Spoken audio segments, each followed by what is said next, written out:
para warga jamaah, jamaah yang sekarang kita kerjakan, jamaah yang sekarang saudara kerjakan, ini sudah dirintis, sudah didirikan oleh Bapak Imam Haji Nur Hasan Al-Ubaidah.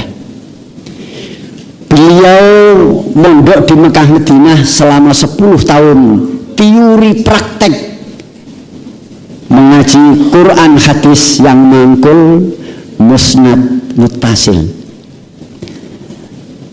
Kemudian dari kerajaan Arab ada keterangan bahwa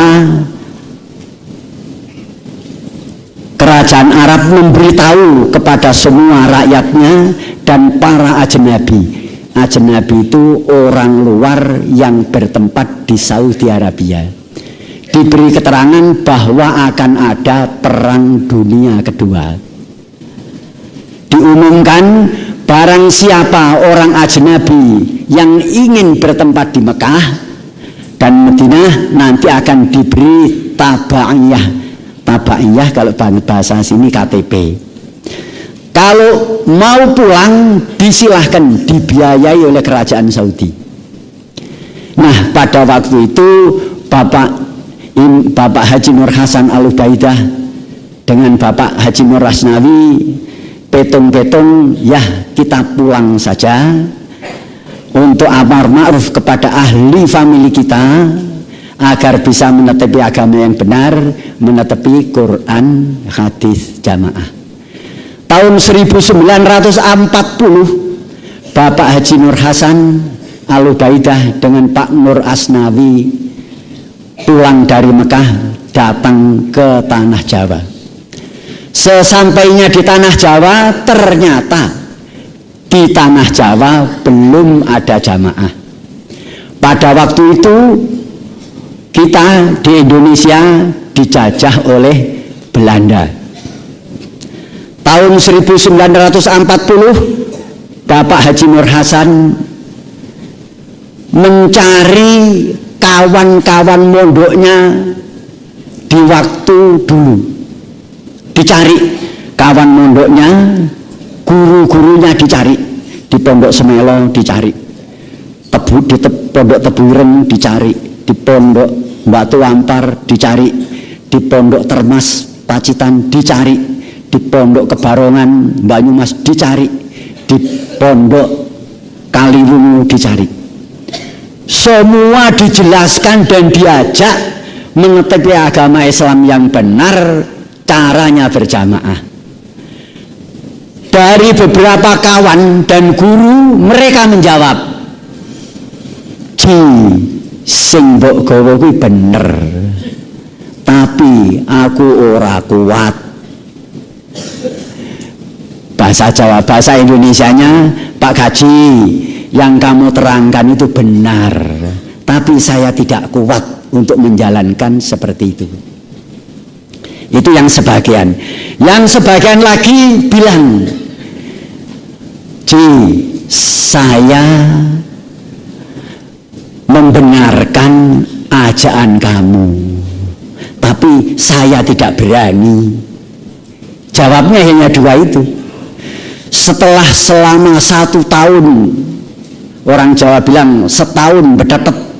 Jadi setahun itu tidak pulang ke kampung halaman, tapi terus mencari kawan-kawan mondok, handai taulan, guru-gurunya dicari. Setelah tidak ada yang mau, maka pulanglah Bapak Haji Nur Hasan Al-Ubaidah ke desa Santren, ke rumah ayahandanya, yaitu ke rumahnya Bapak Haji Abdul Aziz, itu bapaknya Pak Nur Hasan, di Santren. Sampai di Santren, Pak Nur Hasan mengumpulkan ahli familinya, memberitahu, "Saya sudah amar ma'ruf kepada kawan-kawan saya, guru-guru saya mondok, saya ajak ngetepi jamaah." Mereka jawabnya membenarkan tapi tidak kuat. Yang sebagian menjawab membenarkan tapi tidak berani. Maka sekarang ini mari kita rintis, kita dirikan jamaah. Kita mendirikan jamaah ini diniati nomor 1 supaya hidupnya halal.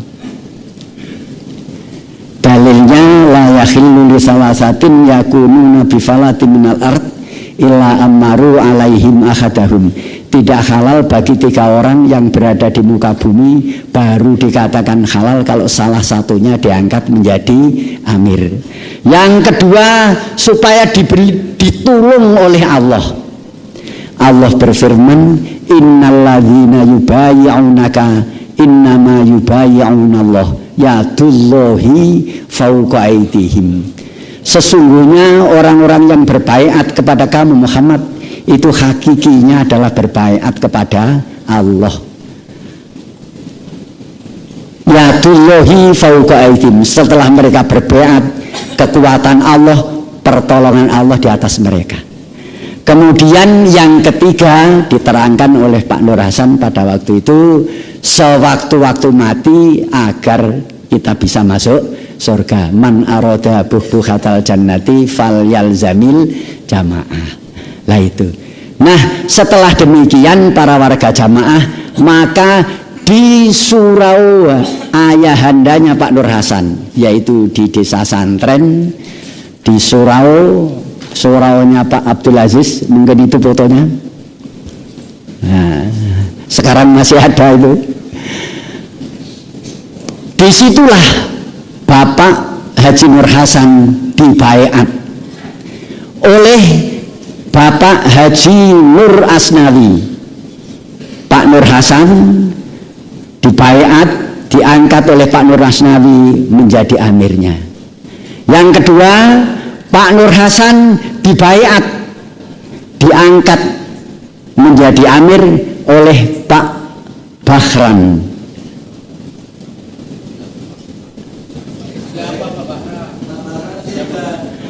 Kalau Bapak Haji Nur Asnawi adalah bapaknya Manlis yang sebelah sini. Kalau Pak Nur Hasan adalah bapaknya Cak Dohir, bapaknya Cak Ajis, Cak Salam, Mbak Dau, Cak Duloh, Cak Dawud. Kalau sebelah sana Pak Bahran, bapaknya Cak Yusuf itu.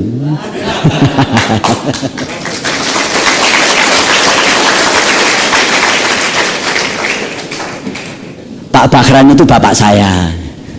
Saya pernah tanya kepada bapak saya, Pak, saya kalau memanggil bapak saya bapak, Pak Bahran kalau saya manggil Pak.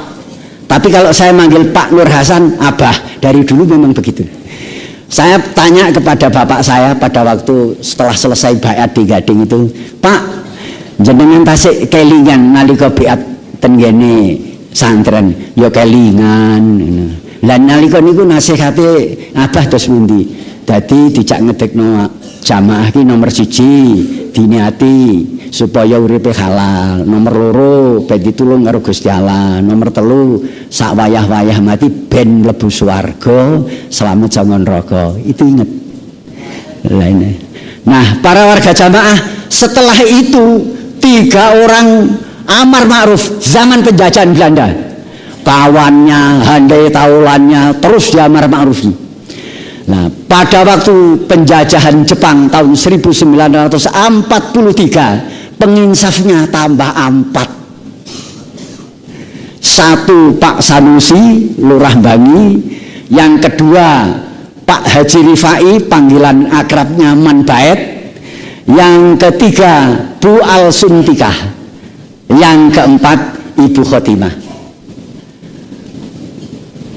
Ibu Khotimah kemudian dinikah oleh Bapak Haji Nur Asnawi, dan Ibu Al Suntikah dinikah oleh Bapak Haji Nur Hasan Al Ubaidah. Itu zaman penjajahan Jepang. Jadi ya amar ma'ruf, ya hidup di dalam jajahan Jepang. Kemudian Nagasaki dan Hiroshima dibom oleh Amerika. Gubernur Jenderal Jepang yang di Indonesia menemui Bung Karno, Bung Hatta, Sultan Syahrir, dan perintis kemerdekaan. Gubernur Jenderal Jepang mengatakan, saya saudara tua Daini Buwong akan pulang ke Jepang. Indonesia saya serahkan kepada kalian. Nah, Bung Karno dan kawan-kawannya siang malam terus berusaha, dan jauh-jauh sebelumnya juga sudah berusaha, nah, untuk memproklamirkan kemerdekaan Republik Indonesia. Pak Nur Hasan dengan kawan-kawan juga ikut dalam kancah perebutan kemerdekaan dan proklamasi Indonesia. Yang cerita ini adalah kawannya Pak Nur Hasan, tokohnya di Kertosono namanya Pak Haji Sofkan. Itu cerita. Kemudian tahun 1945 lahirlah putra yang pertama Pak Nur Hasan, diberi nama Bapak Abdul Zohir, Cak Zohir. Kalau kawan-kawan akrabnya kalau manggil ya Cak itu. Kemudian tanggal 17 Agustus 1945 diproklamirkanlah kemerdekaan Republik Indonesia dengan Negara Kesatuan Republik Indonesia berfalsafah Pancasila, Undang-Undang Dasar 1945. Setelah merdeka terus amar ma'ruf kesana kemari, amar ma'ruf sambil berusaha untuk menghidupi anak istrinya. Tahun 1947 lahirlah putra yang kedua, bernama Bapak Haji Abdul Aziz. Itu mudanya itu.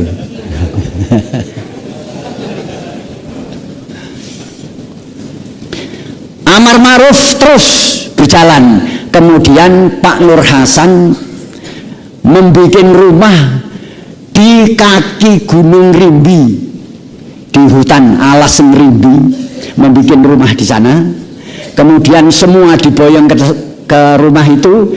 Ibu Al-Suntikah, Cak Dohir, Cak Aziz bertempat di pinggir hutan Rimbi. Di sana yang menjaga adalah Mbah To. Mbah To itu jagoannya Mojo Dhuwur Bareng. Jadi kalau Mbah To sudah di situ, pencuri, maling tidak ada yang berani. Nah, Mbah To itu umurnya ya panjang, pernah di Kertosono, dan di Kertosono saya tanya, Mbah To, ketika Mbah To dulu menjaga mak di Ngerimbi itu, Abah kemana? Abah mengenai isine amar ma'ruf terus. Dadi mulih ya nggawa dhuwit, nggawa rezeki, nggawa beras barang bar ya ngomane amar ma'ruf. Lah sing nunggoni ndek kono aku. Lah sampean kok wani Mbah To lho, kono iki jagoane aku. Nek aku nek kono sekane pemahani pisan lho. Lah Mbah To itu kalah dengan Pak Nur Hasan. Loh itu jadi anak buahnya Pak Nur Hasan Mbah To. Lah tuanya Mbah To itu di Kertosono sampai meninggal dunia. Nah, para warga jamaah, Pak Nur Hasan terus pergi ke Kediri, ketemu dengan Pak Haji Harun. Pak Haji Harun itu rumahnya ini sebelah ini. Pak Haji Harun ini kawannya pada waktu pergi haji di Mekah. Pak Haji Harun bilang ke Pak Nur Hasan, Kang Kaji, sampai ini nang Kediri ae, engko mulang ning gone langgare mak. Mak itu maksudnya Mbah Damah. Lah langgarnya Mbah Damah di sebelah baratnya gedung ini, di situ. Itu langgarnya Mbah Damah. Itu bibit kawitnya di Kediri. Setelah demikian Pak Nur Hasan nyewa tanah yang dekat dengan sini, di sebelah utara ya. Di sebelah utara yang jalan, kalau sekarang namanya Jalan Letjen Suprapto, kalau dulu namanya Jalan Kenari, pekarangannya nomor 9C. Terus oleh Pak Nur Hasan dibikinkan rumahnya bilik. Setelah rumahnya jadi, Pak Nur Hasan kembali ke Ngrimbi, semua keluarganya tahun 49 diboyong ke rumah ayahandanya di Santren Bangi. Tahun 1950 lahirlah putra Pak Nur Hasan yang ketiga, namanya Bapak Abdus Salam. Cak Salam sudah agak besar, tahun 50 itu juga dibawa ke Kediri, menempati rumah di Jalan Kenari nomor 9C. Jalan Kenari nomor 9C itu lama-lama Pak Nur Hasan membuat usaha namanya Firma Haji Nur Hasan. Lah rumah itu dikenalnya Firma. Namanya dulu Firma Haji Nur Hasan. Yang belakang untuk dapur itu, yang depan Wisma Tentrem. Jadi Wisma Tentrem saya ke belakang dulu itu rumahnya Pak Nur Hasan. Tahun 1952 lahirlah putra Pak Nur Hasan yang keempat, bernama putri bernama Sumaidau.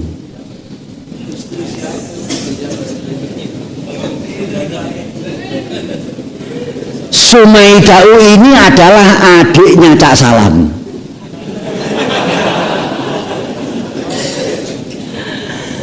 Nah, para warga jamaah, setelah tahun 52 itu Pak Nur Hasan memanggil beberapa santrinya, ada 14 santri, dipanggil ke Kediri untuk diberi dimangkuli ngaji Al-Quran.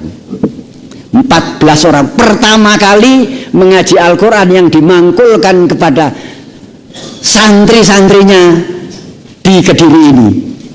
Ngajinya di rumah Bu Hindun, Jalan Doho sana. Itu istri Pak Nur Hasan yang kedua, di Jalan Doho, ngajinya di sana. 14 orang itu dari Kediri 6, dari Kaliawen 6, dari Gading 2. Dari Kediri Bapak Ahmad Soleh, Pak Tasripin, Pak Musibun, Pak Hasun, Pak Toha Asidiki, Aminuddin Banaran. Kaliawen 6 orang, Hasim Bukhari, Kang Jamal, Kang Dia, Kang Yasir, Kang Surat, Suryadi. Dari Gading 2, Pak Sutadi dan Pak Afandi. Diulangi ngaji, dimangkuli ngaji di sini. Tidurnya di suraunya Mbah Damah. Nah, ada cerita sedikit, ngaji di tempat Bu Hindun, kalau tidur di tempatnya suraunya Mbah Damah. Dulu, zaman dulu, rumah Mbah Damah itu sudah ada animnya.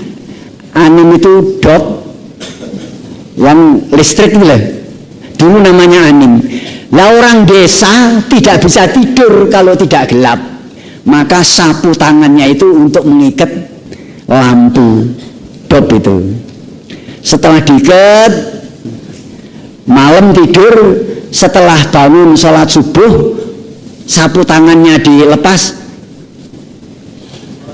protol terbakar itu loh, jadi gosong, jadi areng itu. Nah itu.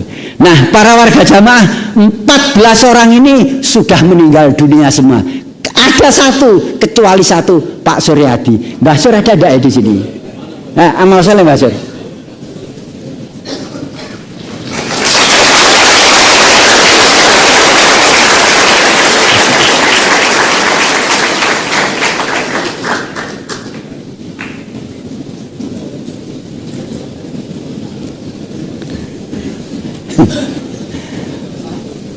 Jangan lugu deh kamu. Lugu. Mesti kali ini. Iya, sitak. Ya lugu kan enggak apa-apa.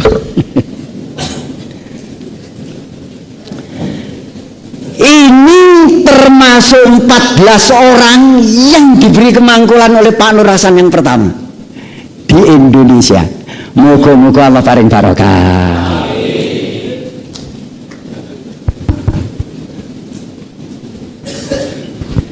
Sampeyan cek kelingan Kang Sur kanca-kancane ngaji. Tasik.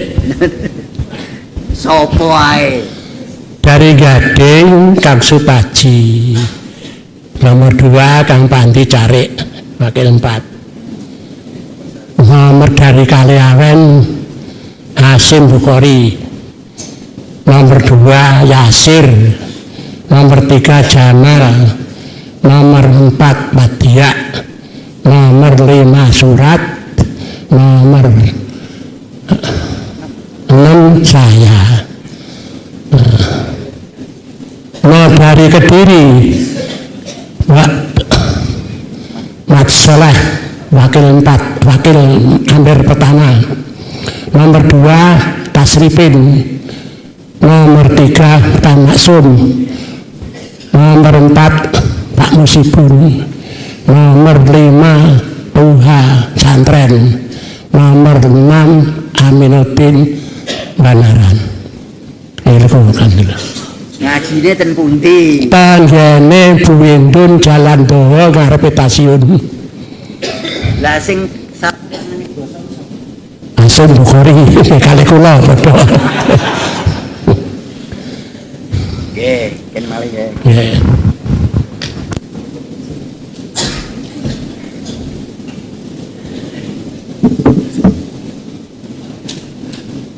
Setelah pulang dari ngaji semua amar ma'ruf. Kalau zaman dulu nyebutnya patil jantol, patil ya amar ma'ruf kepada kawan-kawannya sambung menyambung. Nah, kemudian tahun 1954 Bapak Nur Hasan memanggil beberapa santrinya, ada 85 santri dipanggil ke Kediri untuk diberi kemampuan diajar ngaji. Tempatnya di pojok barat utara Gedung Wali, situ di 12 meter kali 12 meter bilik. Di situ tempat asramanya 85 orang. Para warga jamaah,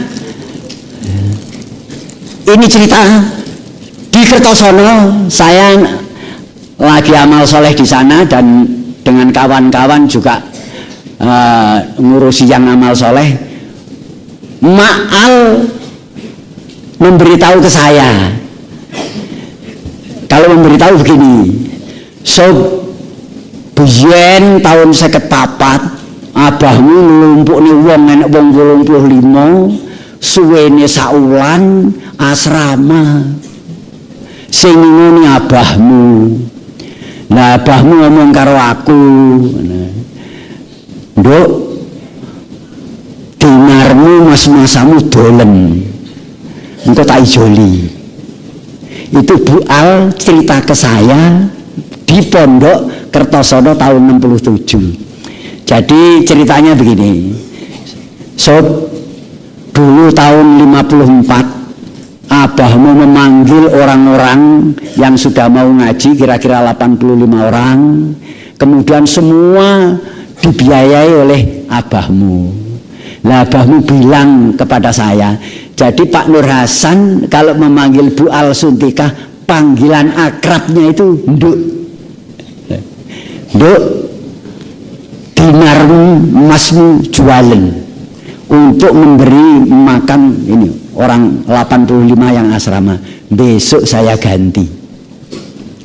Itu Ma'al bilang kepada saya begitu. Terus saya cerita ke Kang Sur pada waktu di Pondok Gede beberapa tahun yang lalu. Kang Sur, aku biar diceritani mak ini. Kang Sur, aku biar diceritain mak ngene sampean kelingan ora? Kelingan. Sur, Mas kontak, tapi sok dijoli abahmu. Oh nggih. Ya, Nduk.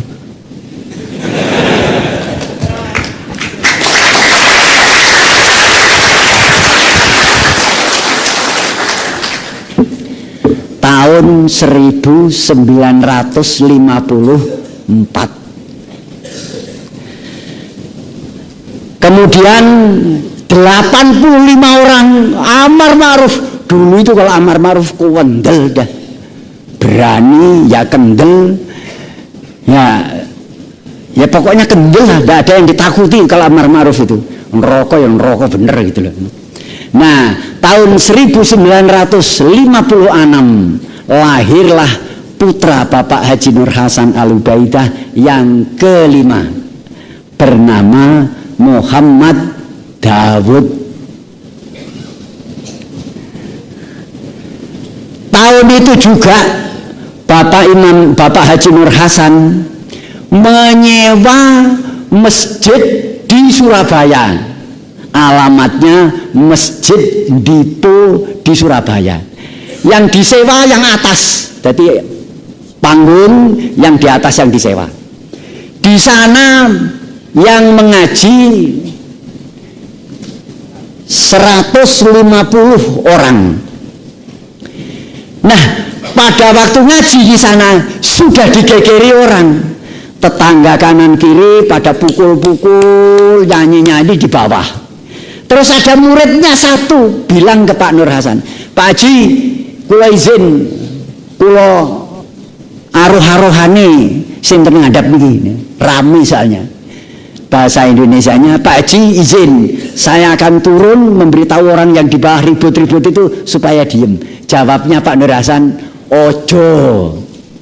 Nek kowe rene niat ngaji ya ngaji wae. Dene kono rame ya ben rame. Lah nek kowe engko rono gak sida ngaji, rame kowe engko. Akhirnya ya diem aja. Lah dilalah kersane ngalah. Ngaji di situ Pak Ridwan Surabaya, Mbah Sabar Surabaya itu sudah ikut ngaji.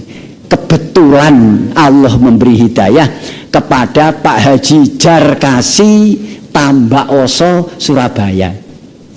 Diajak oleh Mbah Sabar dan Pak Ridwan mengaji di Dipo. Datang setelah Pak Jarkasi ngaji, Pak Jarkasi seneng. Kemudian ya duduk bersama-sama kawan-kawan ngaji. Di bawah itu ribut rame. Terus kawan deketnya Pak Jarkasi ngasih tahu, Pak Haji, lho, wong-wong ning isor rame kuwi Madura rame kuwi lho. Ganggu ngaji. Nah, terus Pak Haji Jarkasi karena masih baru ya ndak pamit sama Pak Nur Hasan, sama gurunya ndak pamit. Turun gitu aja sudah. Turun di situ lagi rame-rame. Terus Pak Haji Jarkasi teriak, "Hei, saya Haji Jarkasi, jagoannya Tambak Oso. Saya ngaji di atas, kamu ribut-ribut tak habisin kamu." Wah, ndak ada Pak Haji, ndak Pak Haji. Semua pada diem, dan memang Pak Haji Jarkasi adalah orang yang termasuk terkenal di Tambak Oso. Jadi orang-orang sekitar situ, orang-orang Madura juga tidak berani.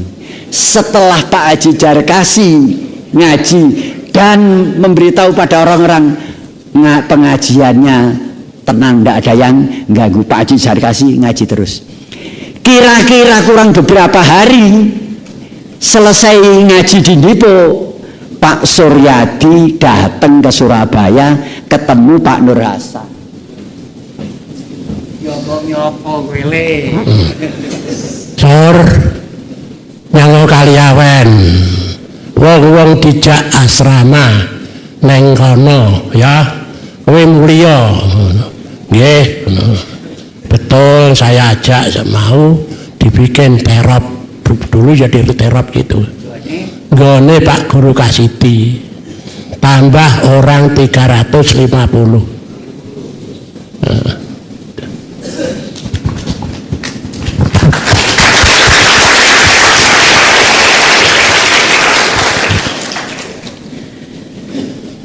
Pada waktu di Kaliawen, Pak Suryadi dari Surabaya diperintah pulang supaya membuat terop untuk asrama di Kaliawen. Nah, setelah sampai di Kaliawen, ngumpulkan orang Kaliawen gotong royong membuat terop di tempatnya Pak Guru Kasidi. Pak Guru Kasidi itu adalah bapaknya Kang Basuki Selambur dan bapaknya Pak Topo, imam daerah Semarang Timur. Ada enggak di sini Pak Topo? Wakilnya Pak Topo, mubaliknya Pak Topo. Nah ya sana ya. Jadi pada waktu bikin terop, Pak Topo itu masih kecil. Tanya kepada Kang Suryadi, Kang Sur, gaya apa? Dijawab oleh Pak Sur, gaya terop. Kemudian Pak Toponya, Sutoponya bilang, kanggo apa? Dijawab sama Kang Suryadi, ge nyunat nih kowe. Pak Toponya nangis lari. Nangis itu lari. Nah, setelah ke Semarang, saya dari Jakarta bersama Bapak Amir itu mampir di Pak Topo. Pak Topo nalika ngene jenengan Kang Sur ngedekni terop sampean kalingan apa? Nggih kalingan wong turene ngedekni terop adem damel nyunatne kula ayu nangis kula niki ngene. Kelingan Pak Topo. Nah, para warga jamaah setelah di Kaliawen asrama 350 orang, 350 orang. Dekose piro sak wulan? Dekose 35.000 rupiah. Rupiah. 30 rupiah, 35 rupiah. Di Surabaya 90 rupiah. Segone putih apa jatun? Campur. Kalau di Surabaya sebulan 90 rupiah, berarti setiap harinya 3 rupiah. Tapi setelah selesai asrama dari Surabaya, orangnya kurus-kurus semua karena makannya sedikit. Nah di Kaliawen sebulan indekosnya 35 rupiah. Tapi wongnya kuru apa gak Kang Sur? Lemu-lemu. Lah itu. Nah para warga jamaah, setelah itu Pak Nur Hasan didatangi oleh Pak Alwi.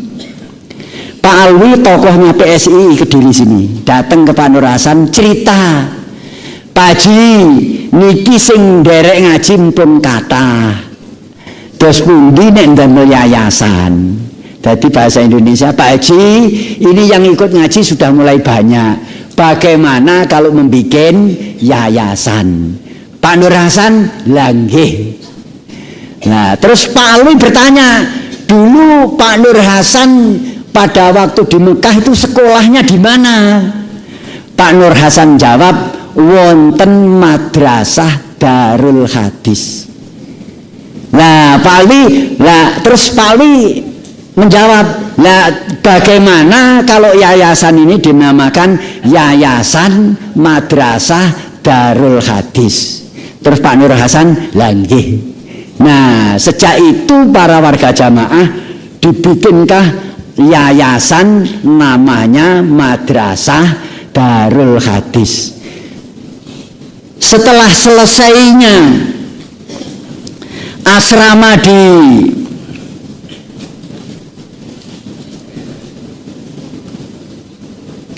Kaliawen dan Pak Alwi sudah membuat yayasan namanya Yayasan Madrasah Darul Hadis, maka berpindah-pindah 2 bulan mencari bekal terus asrama, sebulan mencari bekal terus asrama. Itu isinya begitu mulai tahun 56. Jadi setelah asrama di Kaliawen dan yayasannya sudah namanya Yayasan Madrasah Darul Hadis, maka asrama berpindah-pindah dari Kaliawen kemudian Balong Jeruk.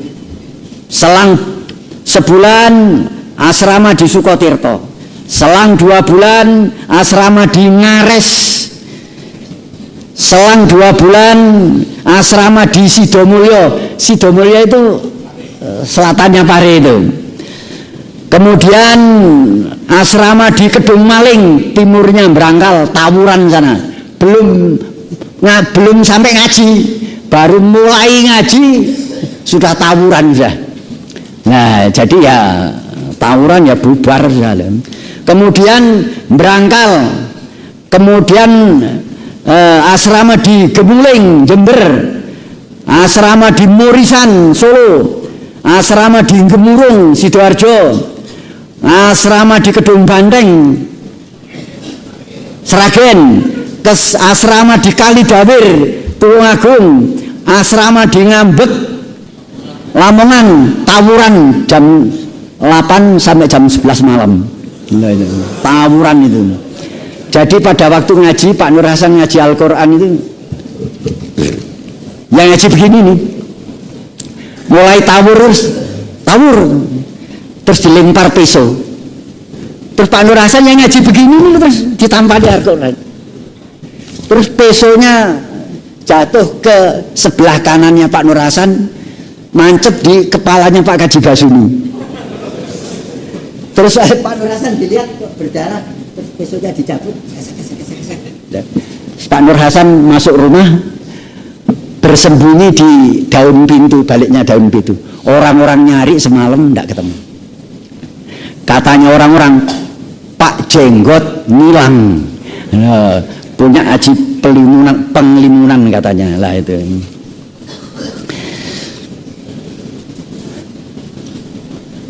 Kemudian asrama di Pulau Sari, Tulungagung, asrama di Kluthuk, Purwasri, asrama di Gading, asrama di Sumberagung.